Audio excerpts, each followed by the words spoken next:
Hello, this is Roland. I want to read you something from Teresa of Avila, Saint Teresa of Avila, very famous mystic. And she talks about how to deal with thoughts and the imagination that intrude upon a calm, being calmly centered in the present, in God's presence. So let me just read it to you right now.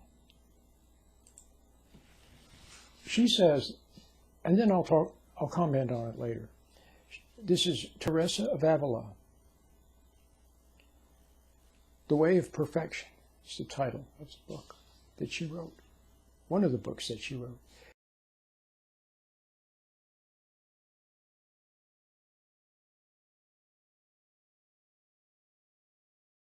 Well, as I say, the soul is conscious of having reached this state of prayer, which is a quiet, deep, and peaceful happiness of the will, without being able to decide precisely what it is, although it can clearly see how it differs from the happiness of the world.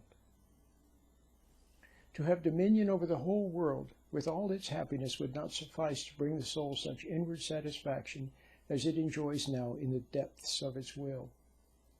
For other kinds of happiness in life, it seems to me touch only the outward part of the will. When one of you finds herself in this sublime state of prayer, which, as I have already said, is most markedly supernatural, and the understanding, or to put it more clearly, the thought, wanders off after the most ridiculous things in the world, she should laugh at it and treat it as a silly thing that it is, and remain in her state of quiet. For thoughts will come and go, but the will is mistress and all-powerful, and will recall them without your having to trouble about it.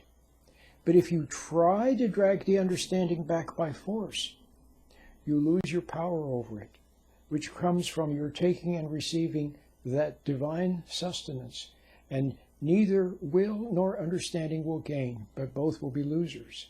So this is very important. I have often said that what you want to do, what is good is to stand back from thought, so you're not lost in thought. See, most people spend most of their time lost in daydreams, thinking about the past, worrying about the future, planning, scheming, worrying, daydreaming. But when the soul is immersed in those dreams and those daydreams and those thoughts and that planning and scheming and concentrating and studying, when you're immersed in that world of thought, you have been pulled away from your center.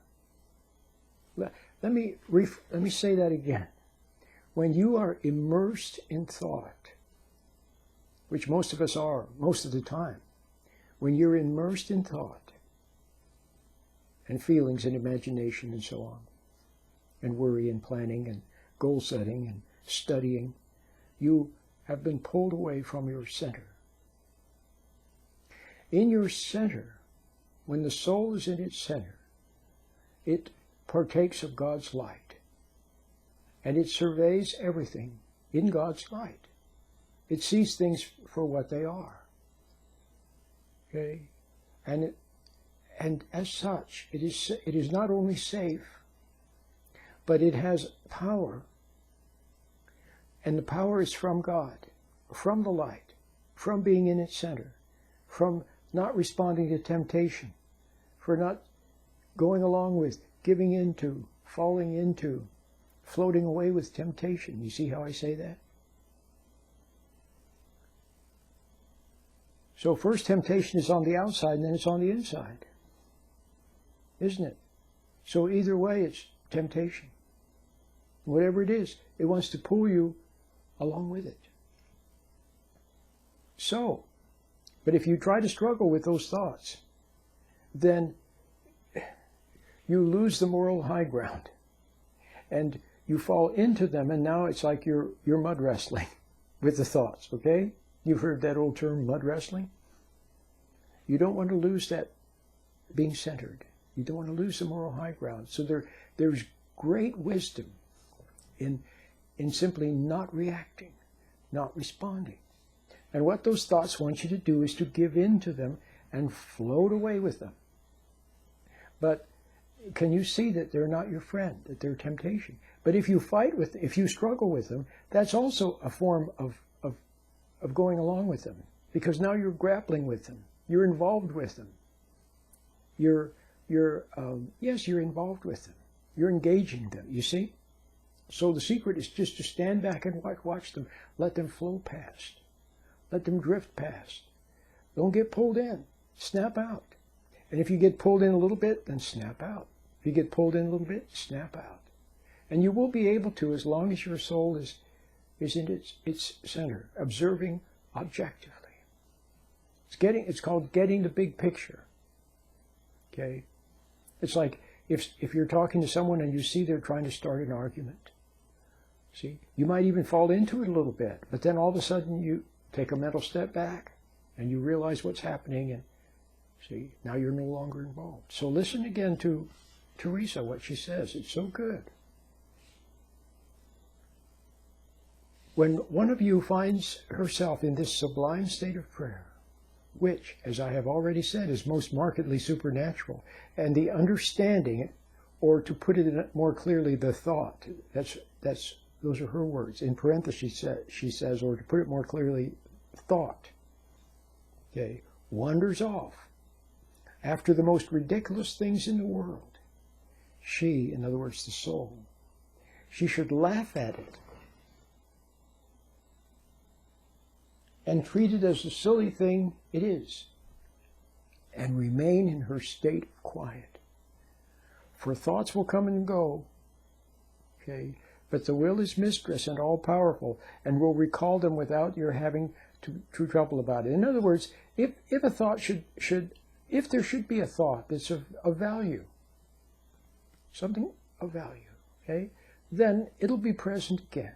In the light, you will see that it's of value. It'll be back, okay? If it's important. If it's not important, then it won't, which is good, okay? And the other thing is the soul has power, but the soul only has power as long as it's attached to God's light, as long as it's in God's light, still in God's light, and looking to God's light. In other words, looking to intuition.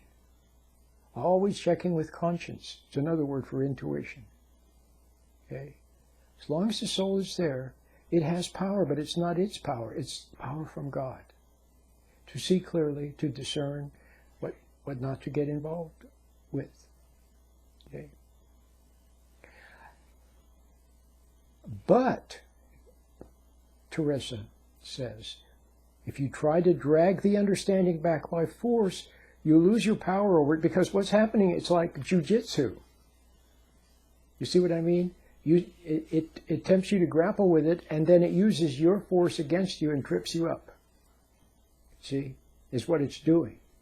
So what you need to do is not to grapple with it. Stand back. Okay?